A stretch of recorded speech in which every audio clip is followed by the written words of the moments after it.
Fiskvinnsla Samherja á Dalvík lá niðri í dag vegna hráefnisskorts. Formaður Einingar Iðju vill að Seðlabankinn veiti dótturfélagi Samherja umbeðnar upplýsingar svo löndun geti hafist.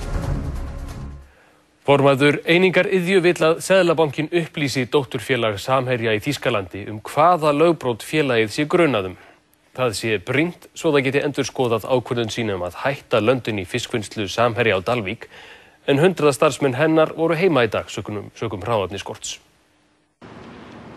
Eftir húsleit Seðlabankans á skrifstofum Samherja vegna rannsóknar á meintum brotum fyrirtækisins á gjaldeyrislögum ákvað dótturfélag Samherja í Þýskalandi, DFFU, að hætta öllum viðskiptum við Ísland. Bókhaldsgögn félagsins aftur til ársins 2008 voru á meðal þeirra gagna sem lagt var hald á í húsleitunum. Skip félagsins áttu að landa 3500 tonnum af afla í fiskvinnslu Samherja á Dalvík, en 100 starfsmenn fiskvinnslunnar sátu heima í dag sökum hráefnisskorts. Framkvæmdastjóri DFFU segir ákvörðun félagsins standa þar sem félagið hafi enn ekki verið upplýst meint sakarefni.